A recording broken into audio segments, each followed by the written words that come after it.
Praise the Lord. Good afternoon, everybody. Today's word, Philippians chapter 2, word 1 to 10. ದೇವರ ಅತಿ ಪರಿಶುದ್ಧವಾದ ನಮಗೆ ಮಹಿಮೆಯಾಗಲಿ. ಈ ದಿನದ ವಾಕ್ಯ ಭಾಗ ಫಿಲಿಪಿಯವರಿಗೆ ಬರೆದ ಪತ್ರಿಕೆ 2ನೇ ಅಧ್ಯಾಯದಲ್ಲಿ 1ರಿಂದ 10ನೇ ವಾಕ್ಯದವರೆಗೆ.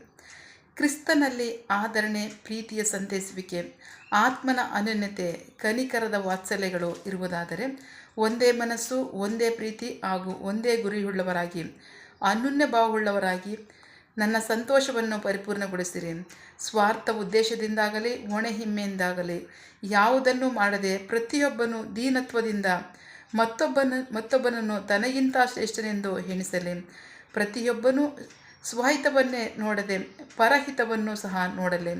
ಕ್ರಿಸ್ತೇಸುವಿನಲ್ಲಿದ್ದ ಮನಸ್ಸೇ ನಿಮ್ಮಲ್ಲಿ ಇರಲಿ.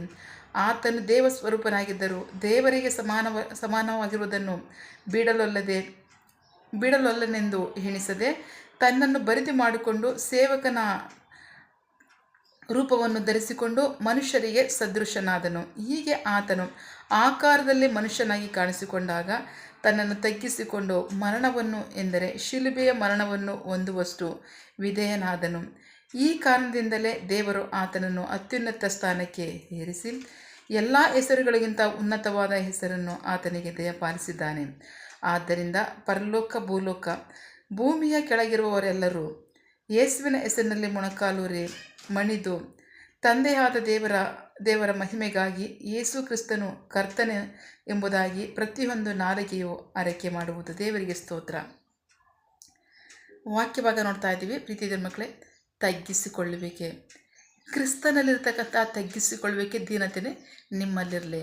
ಯಾಕೆಂದರೆ ವಾಕ್ಯಭಾಗ ಹೇಳುತ್ತೆ, ಕ್ರಿಸ್ತನಲ್ಲಿ ಏನಿತ್ತು ಅಂದರೆ ಆದರಣೆ ಇತ್ತು, ಇದೆ, ಪ್ರೀತಿ ಇತ್ತು, ಅದು ಇದೆ, ಸಂತೈಸುವಿಕೆ ಇತ್ತು, ಇದೆ, ಆತ್ಮನ ಅನ್ಯೋನ್ಯತೆ ಇತ್ತು, ಇದೆ, ಕನಿಕರ ಇತ್ತು, ಇದೆ, ವಾತ್ಸಲ್ಯಗಳು ಇತ್ತು, ಇದೆ, ಒಂದೇ ಮನಸ್ಸು ಆಗಲೂ ಇತ್ತು, ಈಗಲೂ ಇದೆ, ಒಂದೇ ಪ್ರೀತಿ, ಹೌದು, ಅದು ಸಹ ಆಗಲೂ ಇತ್ತು, ಈಗಲೂ ಇದೆ, ಒಂದೇ ಗುರಿಯುಳ್ಳವರಾಗಿ, ಅನನ್ಯ ಭಾವವುಳ್ಳವರಾಗಿರ್ರಿ. ಆಗ ಅದು ನಮ್ಮನ್ನೇನು ಮಾಡುತ್ತೆ ಅಂದರೆ ಪರಿಪೂರ್ಣತೆಗೆ ನಡೆಸುತ್ತೆ. ದೇವರಿಗೆ ಸ್ತೋತ್ರ. ನೀವು ಯಾವುದೇ ಒಂದು ಕಾರ್ಯ ಮಾಡ್ಬೇಕಾದ್ರೆ ಸ್ವಾರ್ಥದಿಂದಾಗಲಿ ಒಣ ಹೆಮ್ಮೆಯಿಂದಾಗಲಿ ಮಾಡಬೇಡ್ರಿ.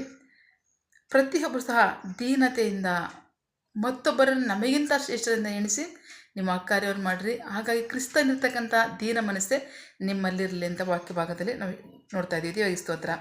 ಯಾಕೆಂದರೆ ಕ್ರಿಸ್ತನ ಏನಾಗಿದೆ ಅಂದರೆ ಸಮಸ್ತವನ್ನು ಉಂಟಾಗಿರ್ತಕ್ಕಂಥದ್ದು ಆತನಿಂದಲೇ. ದೇವರಿಗೆ ಸ್ತೋತ್ರ. ಯೋಹಾನ ಸುವಾರ್ತೆ 1ನೇ ಅಧ್ಯಾಯದಲ್ಲಿ ವಾಕ್ಯ ಭಾಗ ಹೇಳುತ್ತೆ, ಉಂಟಾಗಿರ್ತಕ್ಕಂಥದ್ದಲ್ಲಿ ಒಂದಾದರೂ ಆತನಿಲ್ಲದೆ ಉಂಟಾಗಲಿಲ್ಲ. ಸಮಸ್ತವೂ ಸಹ ಅದೃಶ್ಯವಾದವೆಲ್ಲವೂ ಸಹ ಕ್ರಿಸ್ತನಲ್ಲೇ ಉಂಟಾಯಿತು, ಆತನ ಮೂಲಕವಾಗಿ ಉಂಟಾಯಿತು ಅಂತ ವಾಕ್ಯ ಹೇಳುತ್ತೆ. ಸೊ ಅಷ್ಟೆಲ್ಲವನ್ನು ಉಂಟು ಮಾಡಿರ್ತಕ್ಕಂಥ ದೇವರು ತನಗಿರ್ತಕ್ಕಂಥ ಸಮಸ್ತ ಅಧಿಕಾರವನ್ನು, ಸಿಂಹಾಸನವನ್ನು, ಸರ್ವವನ್ನು ತ್ಯಜಿಸಿ ದಾಸನ ರೂಪವನ್ನು ಧರಿಸಿ ಮನುಷ್ಯನಿಗೆ ಸದೃಶನಾದ ಮಾತ್ರ ಅಲ್ಲ, ಮನುಷ್ಯರ ಮುಂದೆ ಸಹ ತನ್ನನ್ನು ತಗ್ಗಿಸಿಕೊಂಡು ಶಿಲುವೆ ಮರಣಕ್ಕೆ ತನ್ನನ್ನು ಒಪ್ಪಿಸಿಕೊಂಡ. ದೇವರಿಗೆ ಸ್ತೋತ್ರ. ಸೊ ಅದೆಷ್ಟು ತಂದೆಗೆ ಮೆಚ್ಚುಗೆ ಆಯಿತು ಅಂತಂದರೆ, ಅದನ್ನೇ ಕೊಟ್ಟಂಥ ಯೇಸುವಿನ ಹೆಸರಿದೆಯಲ್ಲ, ಆ ಯೇಸು ಕ್ರಿಸ್ತನ ಹೆಸರಿಗೆ ಸಮಸ್ತವೂ ಸಹ ವಾಕ್ಯಭಾಗ ಹೇಳುತ್ತೆ 10ನೇ ವಾಕ್ಯದಲ್ಲಿ, ಆದ್ದರಿಂದ ಪರಲೋಕ, ಭೂಲೋಕ, ಭೂಮಿಯ ಕೆಳಗಿರುವವರೆಲ್ಲರೂ ಯೇಸುವಿನ ಹೆಸರಿನಲ್ಲಿ ಮೊಣಕಾಲೂರಿ ಮಣಿದು ತಂದೆಯಾದ ದೇವರಿಗೆ ಮಹಿಮೆಗಾಗಿ ಕ್ರಿಸ್ತ ಯೇಸುವಿನ ಕರ್ತನೆ ಎಂಬುದಾಗಿ ಪ್ರತಿಯೊಂದು ನಾಲಿಗೆಯು ಅರಕೆ ಮಾಡುವುದು. ದೇವರಿಗೆ ಸ್ತೋತ್ರ. ಇಷ್ಟು ದೊಡ್ಡ ಹೆಸರನ್ನು, ರಕ್ಷಣೆ ಇದೆ, ಅದರಲ್ಲಿ ಆದರಣೆ ಇದೆ, ಪ್ರೀತಿ ಇದೆ, ಸಂತೈಸುವಿಕೆ ಇದೆ, ಅನ್ಯೋನ್ಯತೆ ಇದೆ, ಕನಿಕರ ಇದೆ, ದಯೆ ಇದೆ, ಒಂದೇ ಮನಸ್ಸಿದೆ, ಪ್ರೀತಿ ಇದೆ, ಒಂದೇ ಗುರಿ ಇದೆ. ಸೊ ಇದೆಲ್ಲ ಅನ್ಯೋನ್ಯತೆ. ಇದೆಲ್ಲ ಯಾವಾಗ ಬರುತ್ತೆ ಅಂದರೆ ನಾವು ಕ್ರಿಸ್ತನಲ್ಲಿದ್ದಾಗ. ಇದರ ನಮ್ಮ ಹತ್ರ ಇಲ್ಲಿ ಉಂಟಾ? ಖಂಡಿತವಾಗ್ಲೂ ಇದೆ. ಏಕೆಂದರೆ ನಾವು ಆತನ ರಕ್ತದಿಂದ ತೊಳೆಯಲ್ಪಟ್ವಲ್ಲ. ನಮ್ಮಲ್ಲಿ ಪರಸ್ಪರ ಅನ್ಯೋನ್ಯತೆ ಇದೆ, ಸಹೋದರತ್ವ ಇದೆ, ಸ್ನೇಹ ಇದೆ, ಪ್ರೀತಿ ಇದೆ, ಕನಿಕರ ಇದೆ, ದಯೆ ಇದೆ, ಅನುಕಂಪ ಇದೆ, ವಾತ್ಸಲ್ಯ ಇದೆ.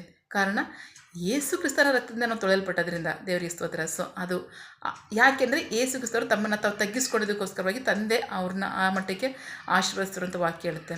ಆತನಿಗೆ ಕೊಟ್ಟಂಥ ಹೆಸರಿನ ಮೂಲಕವಾಗಿ ಸಮಸ್ತವೂ ಸಹ ದೇವರ ಮುಂದೆ ಮೊಣಕಾಲುರುವಂತಹ ಶ್ರೇಷ್ಠವಾದ ಹೆಸರನ್ನು ಆತನಿಗೆ ಕೊಟ್ಟರು ದೇವರು ಅಂತ ವಾಕ್ಯ ಹೇಳ್ತದೆ. ದೇವರಿಗೆ ಸ್ತೋತ್ರ. ಮಗನನ್ನೇ ಆಶೀರ್ವದಿಸೋದಕ್ಕೋಸ್ಕರವಾಗಿ ದೇವರೇನು ಮಾಡಿದ್ರು? ತಗ್ಗಿಸ್ಕೊಳ್ಳೋದಕ್ಕೆ ಒಪ್ಪಿಸ್ಕೊಟ್ರು. ದೇವರಿಗೆ ಸ್ತೋತ್ರ. ಎಲ್ಲಿವರೆಗೂ ತಗ್ಗಿಸ್ಕೊಳ್ಳೋದಕ್ಕೆ ಒಪ್ಪಿಸ್ಕೊಟ್ರು? ಶಿಲುವೆ ಮರಣದವರೆಗೂ ಸಹ ತಗ್ಗಿಸ್ಕೊಳ್ಳೋದಕ್ಕೆ ಒಪ್ಪಿಸ್ಕೊಟ್ರು. ದೇವರಿಗೆ ಸ್ತೋತ್ರ. ನಾವು ವಾಕ್ಯ ಭಾಗ ನೋಡೋಣ. ಸಂಪೂರ್ಣವಾಗಿ ಅಧಿಕಾರವುಳ್ಳ ಮಗನನ್ನೇ ದೇವರು ತಗ್ಗಿಸ್ಕೊಳ್ಳೋದಕ್ಕೆ ಒಪ್ಪಿಸ್ಕೊಟ್ಟಿದ್ದಾರೆ. ಯೆಶಾಯ ಪ್ರವಾದಿ ಪುಸ್ತಕ 45ನೇ ಅಧ್ಯಾಯದಲ್ಲಿ 22ನೇ ವಾಕ್ಯದಿಂದ 25ನೇ ವಾಕ್ಯದವರೆಗೆ. Prophet Isaiah chapter 45 word 22-25. ಎಲ್ಲ ದಿಗಂತಗಳವರೇ ನನ್ನ ಕಡೆಗೆ ನೋಡಿರಿ, ರಕ್ಷಣೆಯನ್ನು ಪಡೆಯಿರಿ, ಏಕೆಂದರೆ ನಾನೇ ದೇವರು, ನನ್ನ ಹೊರತು ಯಾರೂ ಇಲ್ಲ. ನನ್ನಷ್ಟಕ್ಕೆ ನಾನೇ ಆಣೆ ಇಟ್ಟಿದ್ದೇನೆ. ನೀತಿಯುಳ್ಳ ವಾಕ್ಯವು ನನ್ನ ಬಾಯಿಂದ ಹೊರಟಿದೆ, ಅದು ಹಿಂದಿರುಗದು. ಎಲ್ಲರೂ ನನಗೆ ಅಡ್ಡ ಬೀಳುವರು, ಪ್ರತಿ ನಾಲಿಗೆಯೂ ಪ್ರತಿಜ್ಞೆ ಮಾಡುವುದು, ಯೆಹೋವನಲ್ಲಿ ಮಾತ್ರ ನನಗೆ ನೀತಿಯೂ ಬಲವೂ ಉಂಟೆಂದು. ಮನುಷ್ಯರು ಸಹ ಆತನ ಬಳಿಗೆ ಬರುವರು. ಆತನ ಮೇಲೆ ಉರಿಗೊಂಡವರೆಲ್ಲರೂ ನಾಚಿಕೆಗೆ ಈಡಾಗುವರು ಎಂದು ಒಬ್ಬನು ನಿಶ್ಚಯವಾಗಿ ಹೇಳುತ್ತಾನೆ. ದೇವರಿಗೆ ಸ್ತೋತ್ರ. ಸೊ ವಾಕ್ಯ ಭಾಗದಲ್ಲಿ ಈಗ ಹೇಳಬೇಕಾದ್ರೆ ಅದು ಯೆಶಾಯ ಪ್ರವಾದಿ ಮೂಲಕವಾಗಿ ಹೇಳಿಸಿದಂತಹ ಪ್ರವಾದನೆ ನೆರವೇರುವಂತಹದಕ್ಕೋಸ್ಕರವಾಗಿ ಯೇಸು ಕ್ರಿಸ್ತರು ತಂದೆಯ ಚಿತ್ತಕ್ಕಾಗಿ ಲೋಕಕ್ಕೆ ರಕ್ಷಣೆ ಕೊಡೋದಕ್ಕೋಸ್ಕರವಾಗಿ ಶಿಲುಬೆಯ ಮರಣದವರೆಗೂ ಸಹ ಸಂಬಂಧ ತಗ್ಗಿಸ್ಕೊಂಡ್ರು. ದೇವರಿಗೆ ಸ್ತೋತ್ರ. ಹಾಗಾಗಿ ಪ್ರೀತಿ ಇದೆ ಮಕ್ಕಳೇ, ಕ್ರಿಸ್ತನಿರ್ತಕ್ಕಂಥ ಎಲ್ಲ ಗುಣಗಳು ನಮ್ಮಲ್ಲಿದೆ, ಯಾಕೆಂದರೆ ಆತನು ನಮ್ಮಲ್ಲಿ ನಿವಾಸ ಮಾಡೋದ್ರಿಂದ. ಸೊ ಹಾಗಾಗಿ ನಾವು ತಗ್ಗಿಸ್ಕೋಬೇಕಂದ್ರೆ ಖಂಡಿತವಾಗ್ಲೂ ತಗ್ಗಿಸ್ಕೋಬೇಕು.